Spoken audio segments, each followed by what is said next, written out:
Hello, hello. For my presentation, I'm going to be talking to y'all about ADHD and the effects it has on sexual interactions.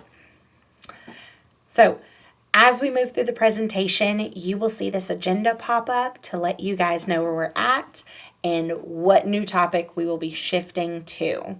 We are going to start with our target audience, of which our primary audience is people with ADHD. I myself have ADHD, and I remember not knowing for years that while my ADHD symptoms followed me around as I would go to work and school and hanging out with my friends, it never occurred to me that my symptoms followed me into the bedroom. And so I'm sure that for many with ADHD, they have not considered that possibility either. So, it's very important for us to understand some of the effects that we might be experiencing, both positive and negative. That way, we can apply interventions as we see fit to have the best sex life possible. Our secondary audience is partners of those with ADHD because everyone is their own blind spot, particularly people with ADHD, because we don't always have a good objective idea about what we are struggling with. And so having a partner who is knowledgeable on the topic as well creates a second person who can help us make those connections and observations to help us apply interventions where we might need it. But ultimately, everyone would benefit from this presentation because 15.5 million adults have ADHD. The likelihood that you have had, currently have, or will have a partner with ADHD in a sexual encounter is more common than you might have previously expected. So, a quick overview of ADHD is from the DSM-5 TR that there are three different presentations.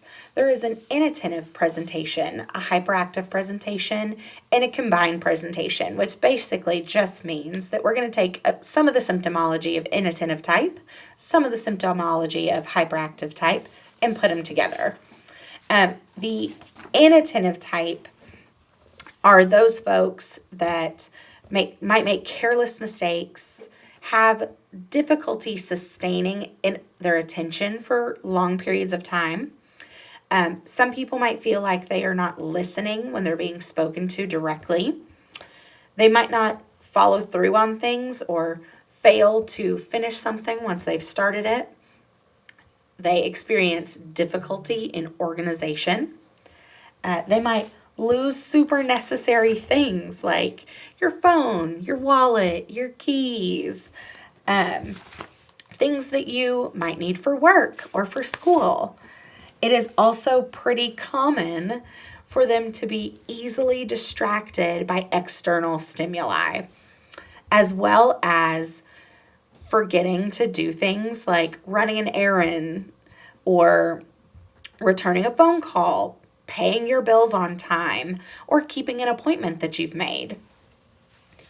For those that experience the hyperactive presentation, that looks more like someone who is constantly fidgeting or squirming because they have trouble staying in their seat.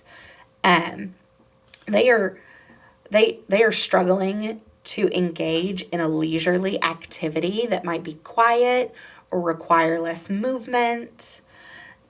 They typically look like they are quote unquote driven by a motor.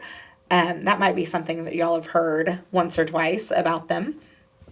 And they also tend to talk excessively, blurt out, interrupt or intrude on others, and have difficulty waiting their turn. And that is really because those folks especially struggle with impulsivity. And the DSM describes impulsivity as having a hasty action that occurs in the moment without forethought, which may have potential for harm. And so those are both of the presentation types. some of the common symptoms that we didn't just talk about, first and foremost is executive dysfunction.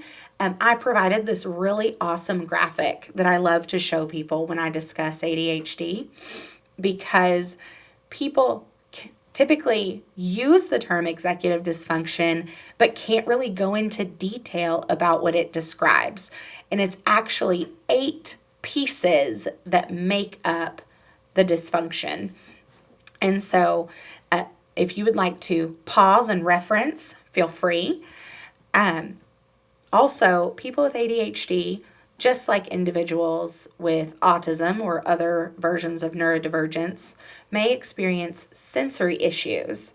And by that, I mean they could be very sensory seeking, or they could be on the opposite end of the spectrum and be sensory avoidant.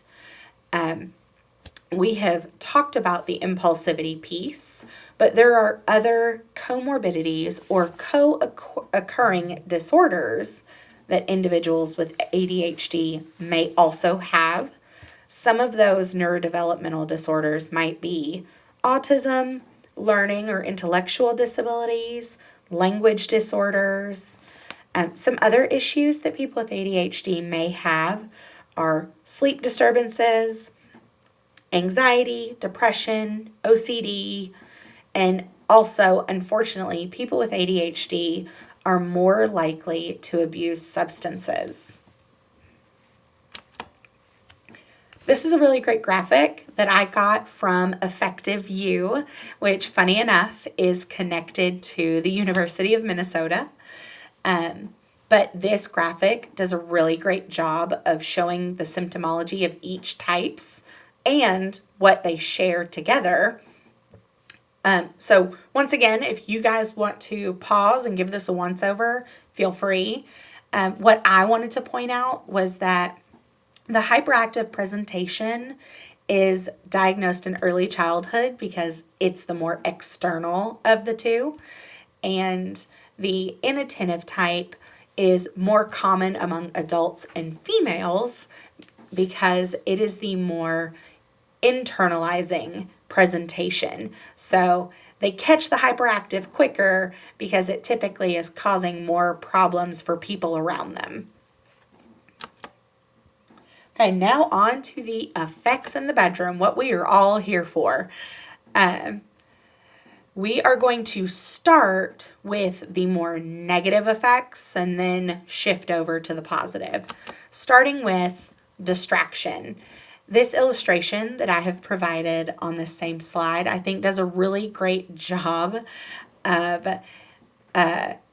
illustrating what distraction can look like for someone in the bedroom, because sometimes all it takes is like a weird smell, or if we have an itch on our arm, or if the song changes and it's super weird, or if the fan is on and it makes a noise, that can create a level of distraction that might seem so small to others, but it will pull us out of the moment with our partner. And once we are pulled out of that moment, it can be so hard to come back to the moment and be present with our partner, no matter how hard we try and how hard we want to be. Hypo and hypersexuality are another potentially negative effect of ADHD in the bedroom. Hyposexuality is essentially a low sex drive or a low interest in sex, whereas hypersexuality is a high sex drive or a high interest in sex. It is not uncommon for people with ADHD to kind of cycle between these two, where they might experience moments where they seem almost obsessed with sex and they want it all the time and they think about it all the time, and then a week or a few days or a month later, they are so uninterested in sex that they might even forget that it exists, and that can really give a partner whiplash.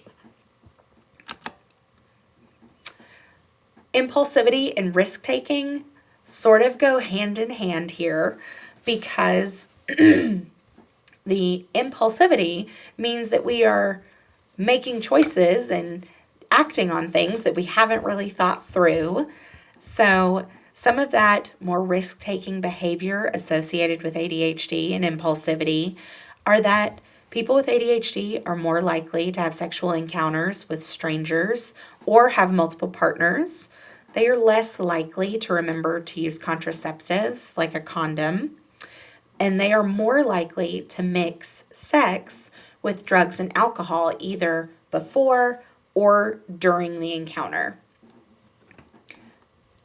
Now that we have gotten through the negative effects, let's talk about some more positive things about sex in the bedroom. So first, individuals with ADHD, being neurodivergent, they bring that divergent thinking into the bedroom. And what that can look like is more creativity and natural curiosity. If you stumble upon a problem, they are more likely to think outside the box to get it fixed.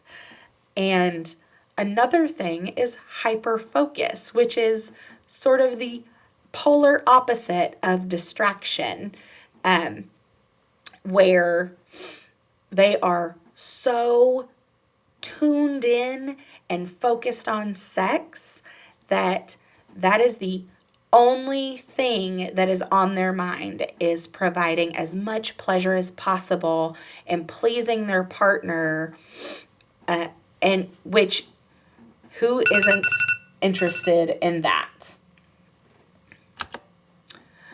Another positive effect of sex in the bedroom is that individuals are very courageous and brave. They are typically the partner that will bring up a fantasy or something that they're interested in trying, which, people can kind of be self-conscious about.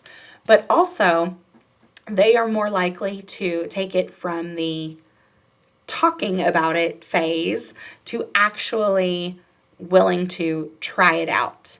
And so they are typically an adventurous partner in the bedroom. Energy should be pretty self-explanatory.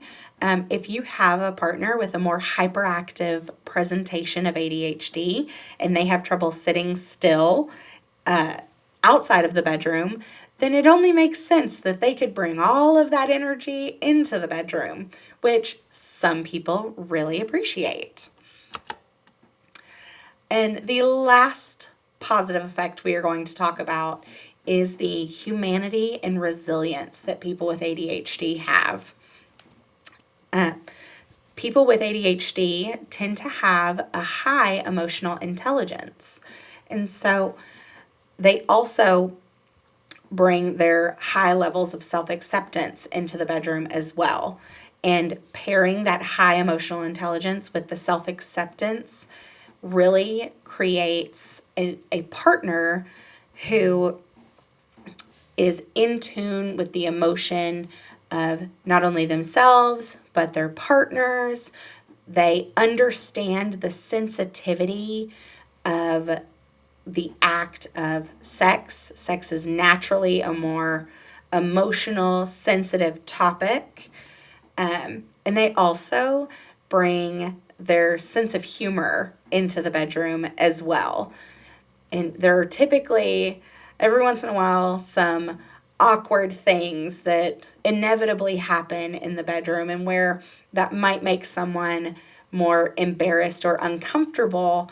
Individuals with ADHD are more likely to play it off with humor. So, now what? Now what do we do that we have learned about all of these effects of ADHD in our bedroom? Well, I would like to say I have all the answers, but ADHD is so unique from person to person that it's hard to provide blanket interventions of, this thing will work for every single person every single time. What that means you guys need to do is some trial and error, but sexier. And if one thing doesn't work, don't get discouraged. Just try something new. And last is my references for you guys. I hope you enjoyed this presentation. Thanks.